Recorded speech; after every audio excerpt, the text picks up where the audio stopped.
Прогремели последние залпы праздничного салюта. Завершается день. Здравствуйте, это новости Татарстана. И прямо сейчас расскажем, как в республике отметили День России и не только. В центре Казани развивается флаг России. Я китаянка, для меня Россия это значит дружба. Кого сегодня объединил великий праздник День России, расскажет Алия Хайрудинова. За личный вклад награда государства. Хочу поблагодарить каждого из вас за достойный вклад в развитие нашей страны. В День России госнаграды вручили татарстанцам за заслуги перед республикой и страной. Кто они, кто трудится во благо Отечества, расскажет Рамиль Шайдуллин. Два татарстанских ветерана награждены медалями за сражение под Прохоровкой. Спасибо за наше мирное небо над головой. Спасибо. Воспоминания участников самой масштабной танковой битвы в истории Великой Отечественной войны услышала Алена Струменская. Итак, сегодня вся наша большая страна отмечает День России. Он стал уже национальным праздником. В 90-м году в этот день была принята Декларация о государственном суверенитете. И началась новая история нашей страны.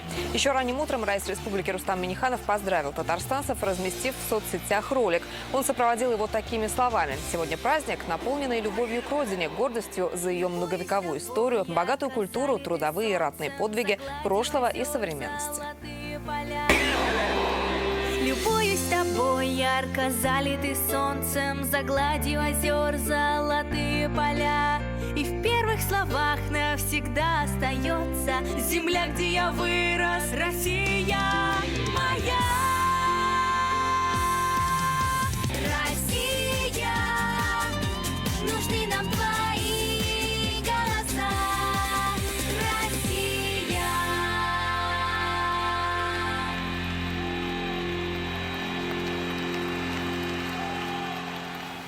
Самое главное и красочное событие этого дня – парад дружбы. Он объединил сотни людей разных национальностей. И символом единения стал российский триколор. Его участники парада пронесли на руках от Кремля по улицам города. В национальных костюмах, с народными песнями и под аплодисменты зрителей. Калейдоскоп культуры увидела Алия Хайрудинова.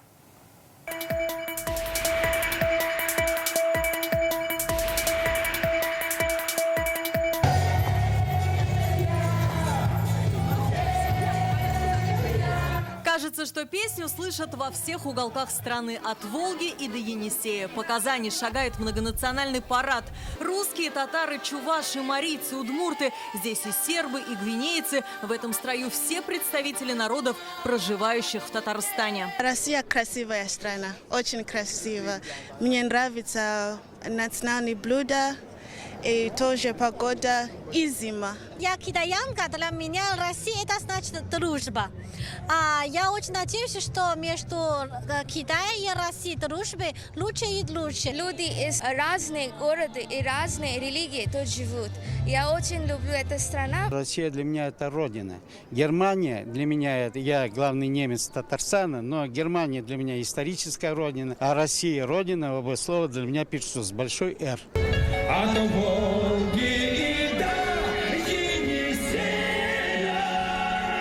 И сегодня каждый, для кого Россия стала родиной, встали дружным хороводом вокруг триколора. Самый большой, почти 1000 квадратных метров полотна, стал символом единения. Прямо за мной развивается наша гордость. Это российский флаг. Белый цвет означает чистоту и свободу, синий – веру, а красный – нашу силу. И сегодня этот флаг развивается в руках представителей разных национальностей, которые в мире и согласии живут в нашей стране.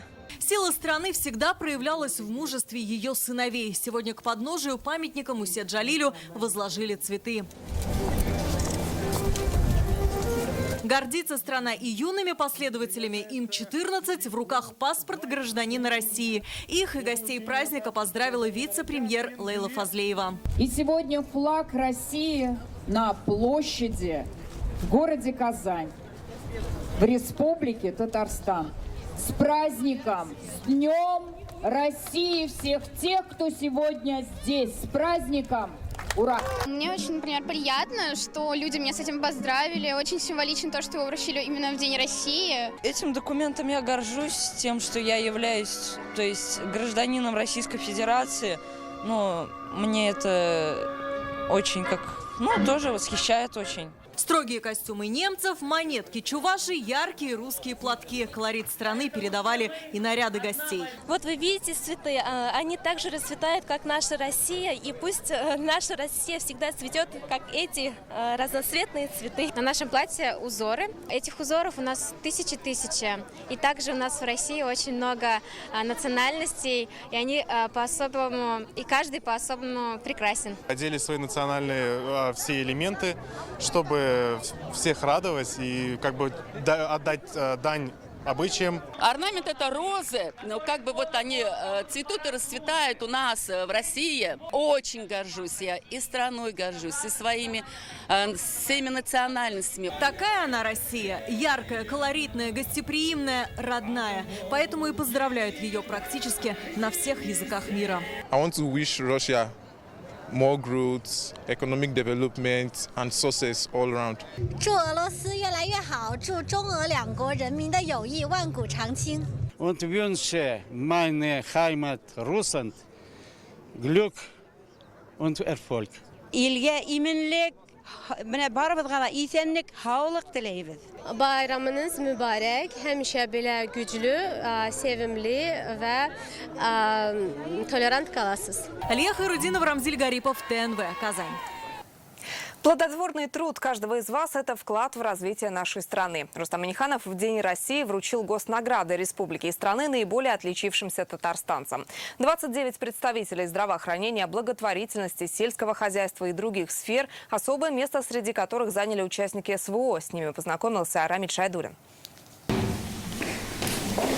По традиции, в День России в торжественном зале Кремля собираются представители самых разных профессий. Скромные с виду, но деятельные в жизни. Те, кто посвящает себя служению людям и Родине. В этот знаменательный день мы с гордостью чествуем выдающихся татарстанцев, представителей разных поколений и разных профессий. Хочу поблагодарить каждого из вас за плодотворный труд на благо родной республики и достойный вклад в развитие нашей страны. А врачи, ученые, водители военные, все награждаемые разные из разных сфер деятельности. Но сегодня, в этот праздничный день, всех их чествуют здесь, в Кремле. Ведь каждый из них по-своему герой, каждый день вносящий личный вклад в светлое будущее нашей страны. Пример – видный благотворитель и живая легенда Владимир Вавилов. Тот, кто построил один из лучших хосписов Европы, кого знают тысячи людей во всей России, больше 20 лет работает без перерыва на праздники и выходные и строит уже второй хоспис для взрослых. Вавилов Владимир Владимирович. Указом Владимира Путина Владимира Вавилова наградили орденом Пирогова за особые заслуги в профилактике и лечении заболеваний и вклад в укрепление общественного здоровья. Это вроде медицинский орден. Я не имею медицинского образования, но 20 лет работаю в этом направлении, можно сказать, уже медик. Особое внимание нашим защитникам. Скромный с виду Ильнар Митяев, командир боевых подразделений на специальной военной операции. За мужество, отвагу и самоотверженность во время исполнения служебного долга он награжден медалью ордена за заслуги перед Отечеством второй степени. Победа будет за нами, по-другому быть не может. Россия великая страна, и ее великий многонациональный народ принесет победу. Такой же награду достоин участник СВО из Набережных Челнов рядовой Рафик Гарипов. Прикрепляя орден к кителю защитника, Рустам Минниханов замечает, он уже не рядовой. Старшина Гарипов Рафик Хафизович. Еще два участника СВО получили медаль за заслуги перед республикой и медаль за отвагу. Медалью республики за доблестный труд награжден заместитель начальника Казанского танкового училища Владимир Новосельцев. Только при нем из стен училища выпустились 20 героев России, получивших звезды героя на СВО. Коллектив Казанского высшего танкового командного ордена Жукова Краснознаменного училища выражает вам глубокую признательность в том, что отметили наши достижения. Сегодня с этим согласен каждый награждаемый. День России. Хочу всех наших россиян поздравить с этим праздником. Пожелать всем добра, счастья, мирного неба над головой, чтобы у нас все в жизни было хорошо. Директор благотворительного фонда Альфия Валиева награждена медалью республики за доблестный труд. То, что правительство увидело и отметило благотворительный фонд, это дорогого стоит. И доброе дело нужно творить не только для награды, но творить каждый день. И тогда и наша республика будет процветать, и наша Россия будет процветать. Награды сегодня получили 29 татарстанцев. Среди них и руководитель управления Росреестра Азат Зяббаров. Он удостоен ордена Дуслык. Заслуженным врачом России стал главный врач МКДЦ Рустем Хайруллин. Профессор КНИТУ Юрий Евдокимов получил почетное звание «Заслуженный работник высшей школы». Заслуженным нефтяником стал Ильдус Хасаншин. Плюшкин Александр Васильевич. В знаменательный день, в год столетия ФСО «Динамо» награжден председатель Совета ветеранов общества Александр Плюшкин. Памятные медали столетия ТАССР получили имам Хатыб Тимур Ибрагимов и священнослужитель Константин Петряев. Рамиль Шайдуль, Надамин Дубаев, ТНВ, Казань. Россия – это по праву страна героев, защищающих ее интересы в бою и мирной жизни. Это слова из официального обращения Рустама Минниханова по случаю Дня России.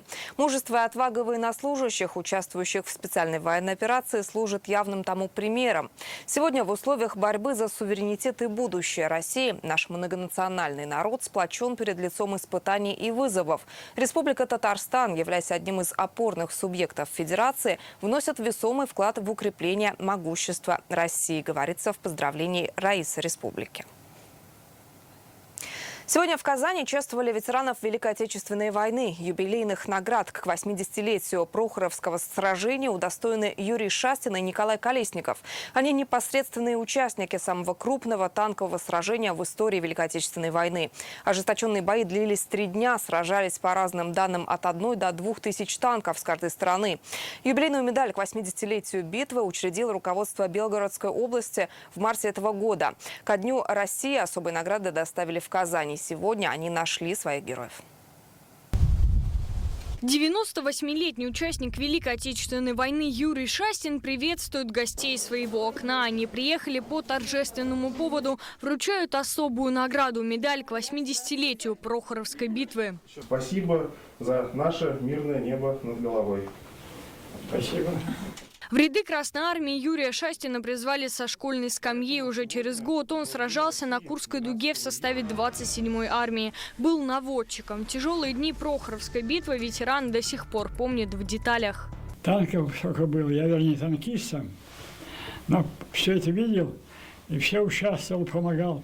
Танкистам подвозили им продовольствие, все там, все время с ними взаимодействовали. Вручаем вам эту медаль, выражаем вам уважение. Такую же медаль в этот день получает еще один участник Прохоровского сражения – Николай Колесников. В тех жестоких боях ему пришлось принять на себя командование отделением пулеметчиков. О днях под Прохоровкой ветеран много не рассказывает. Когда начал воевать, 17-й год только пошел. И в 43-м, 18 лет попадает на Прохоровку. Медаль к 80-летию Прохоровского сражения учредил губернатор Белгородской области в марте. Их вручают каждому участнику битвы в 55 регионах России. В Татарстане их 2. Медаль в честь Прохоровского сражения, 80-летия Прохоровского сражения, вознаменование, уважение, героизма, самоотверженности тех ветеранов, тех участников боевых действий в рамках Великой Отечественной войны, которые участвовали в самом масштабном сражении танковом. Прохоровское сражение началось утром 12 июля 1943 года. Историки называют его крупнейшим сражением Курской оборонительной операции. Медали вручают ровно за месяц, в День России. Сражение под Прохоровкой стало самой масштабной бронетанковой битвой в истории Великой Отечественной войны. Ожесточенные бои непрерывно шли несколько дней. Участвовали более 1000 танков с каждой стороны. По разным оценкам, 7000 советских солдат погибли. Их самоотверженность и героизм позволили переломить ход Курской битвы и приблизить долгожданную победу. В знак уважения и признательности памятную медаль сегодня получили 380 ветеранов по всей стране. Алена Струменская, Вадим Ларионов, ТНВ, Казань.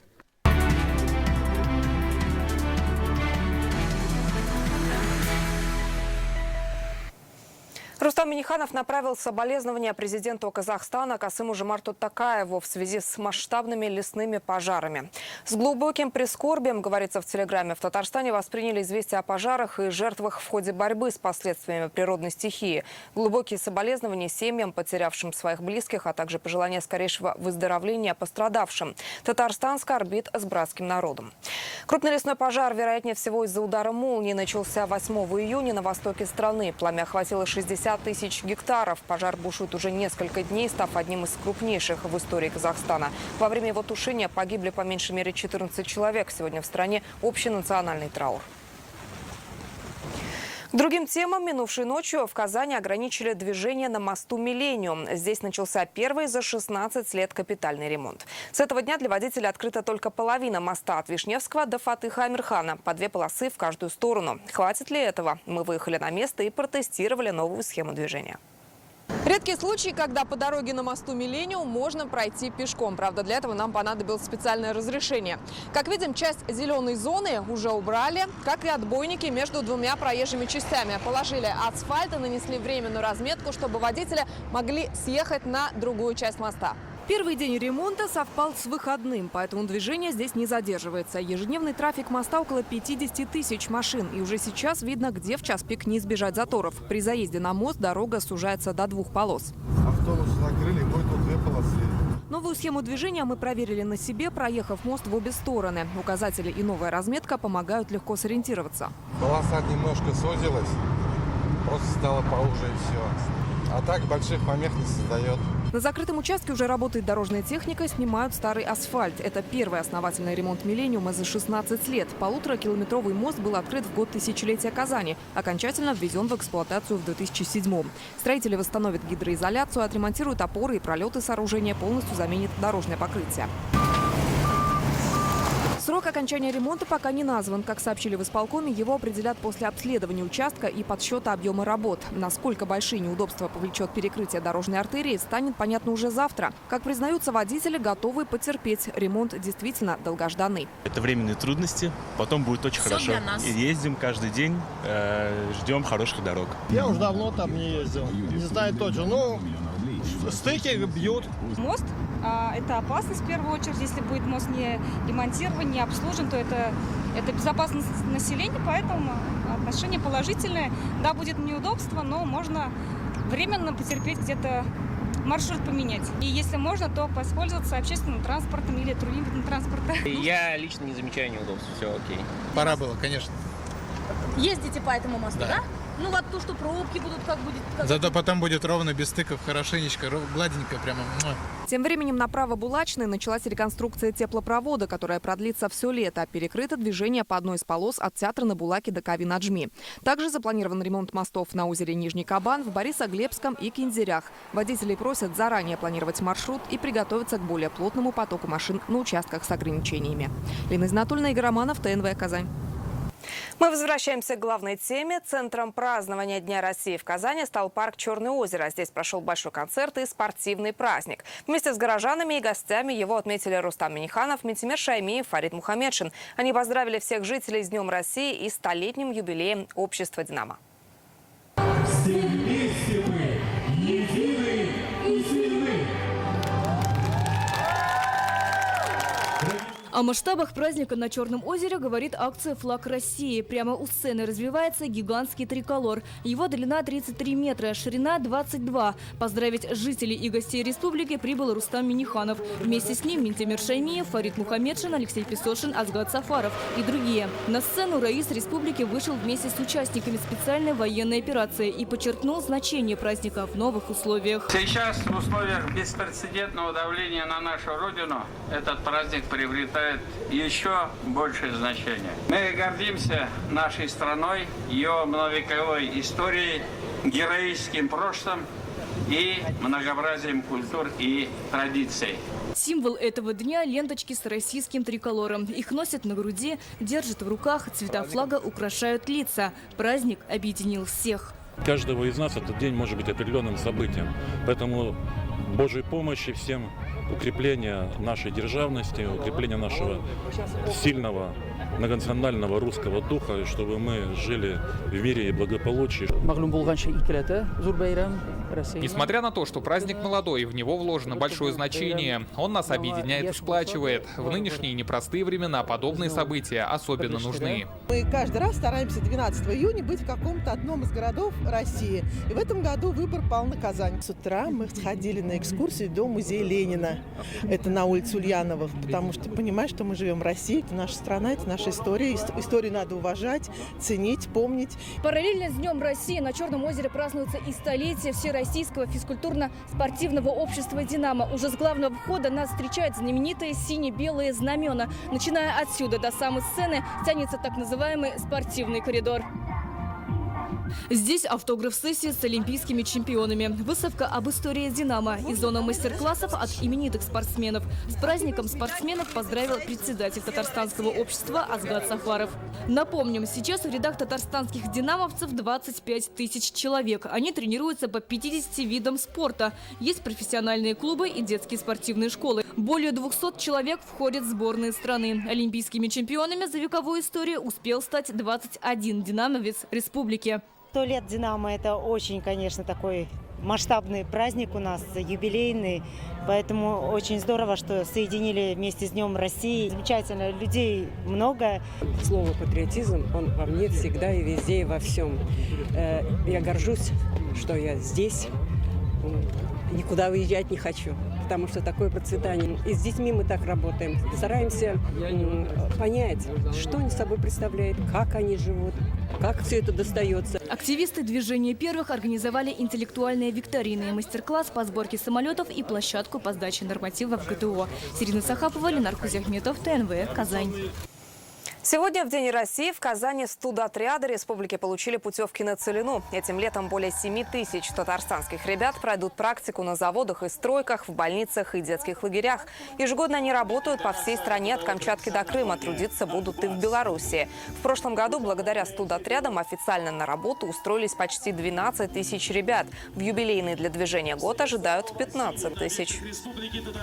Огромные слова благодарности вам за трепетное отношение к труду, за постижение профессии. Именно вами создается новая Россия. Сегодня студенческие отряды, как я всегда говорю, мы не доказываем то, что молодежь – это будущее России.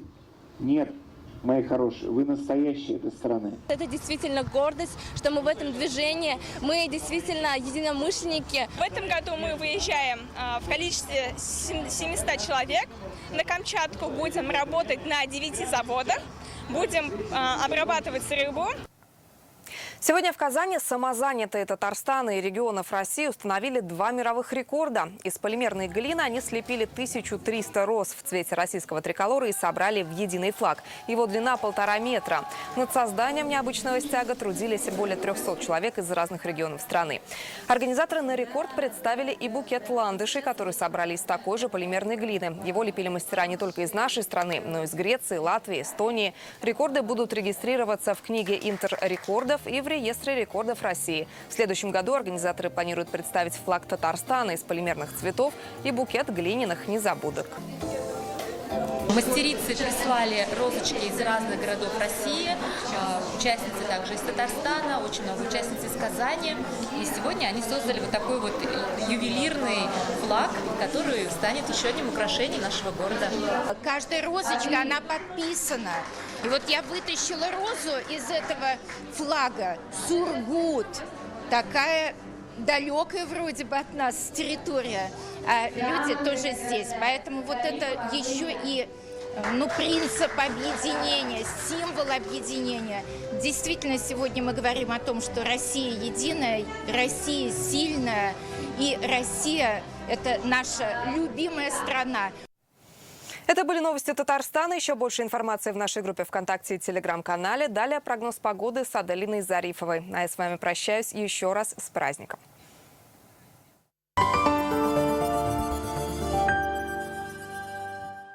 Компания «Луидор» представляет современный городской кроссовер «Москвич-3» с выгодой до 250 тысяч рублей. Яркий дизайн, современный и экономичный 1,5-литровый турбированный двигатель, светодиодная оптика, бесключевой доступ, панорамный люк и многое другое. Все это «Москвич-3». Совершите пробную поездку уже сегодня в дилерском центре «Луидор» по адресу Казань, Сибирский тракт 59. Подробности по телефону 8 800 2002 402. Посмотрели все, что хотели по телекарте? А теперь подключайте ОККО и смотрите более 90 тысяч фильмов и сериалов. А также получайте 25% кэшбэка на оплату дополнительных пакетов спутникового ТВ «Телекарта». Подробности акции на телекарта.тв. А первый месяц ОККО абоненты телекарты смотрят бесплатно.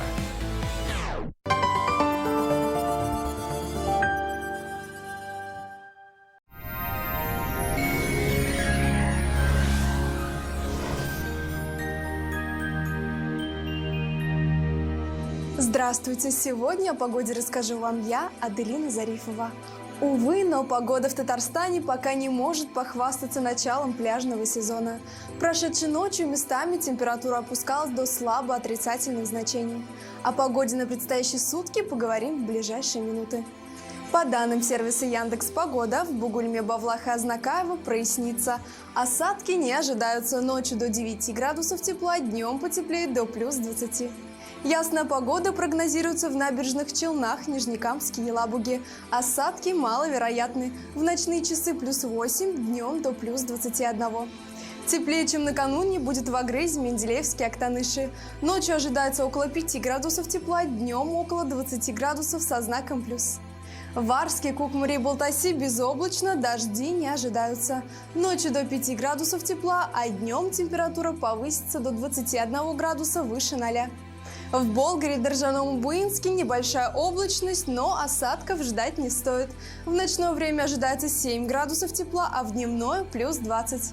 Без осадков и ясно в Альметьевске, Чистополе и Мамадыше. Ожидается ночью около 9 градусов тепла, днем теплее около 20 градусов выше 0. В среду температура немного повысится, осадки не прогнозируются. Банк Аверс оказывает весь спектр банковских услуг для частных лиц и корпоративных клиентов. Для бизнеса банк предлагает услуги по расчетно-кассовому обслуживанию, кредитованию, банковские гарантии, продукты с возможностью эффективно размещать свободные денежные средства.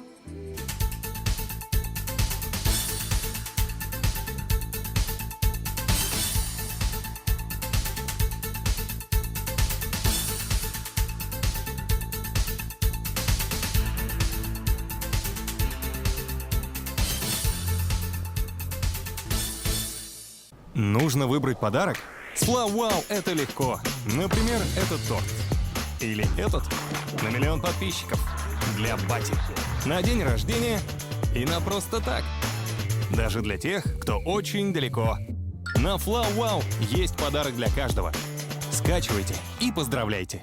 Капризной и суровой бывает не только погода. Порадуйте близкого человека букетами и десертами с Флау-Вау, маркетплейса необычных подарков, где бы вы ни находились. Такой сюрприз точно растопит лед. Ясная и сухая погода ожидается в Казани, ночью около 9 градусов тепла, а днем потеплее до 22 градусов выше 0. Ветер восточный, умеренный до сильного. Атмосферное давление будет расти и составит 763 миллиметра ртутного столба. Влажность воздуха около 37%, магнитное поле Земли спокойное. Погодные условия продолжают удивлять. После аномально жаркого мая начало лета выдалось прохладным, а местами даже холодным. Но это лишь начало, будем надеяться и верить, что тепло не обойдет стороной наши края. Специализированный застройщик «Акташ Инвестстрой» представляет жилой комплекс «Алтын-Яр» на берегу озера Средний Кабан. Продуманные планировки и благоустроенные дворы с ландшафтным дизайном. При покупке квартиры в июне в подарок скидку до 700 тысяч рублей. 216 68 68. Как в сказке «Озеро у дома». Зеленый сказочный бульвар. Моя мечта – не оторваться. Хочу квартиру в Алтын-Яр. Покупая квартиру сейчас, получаете скидку до 700 тысяч рублей. 216 68 68.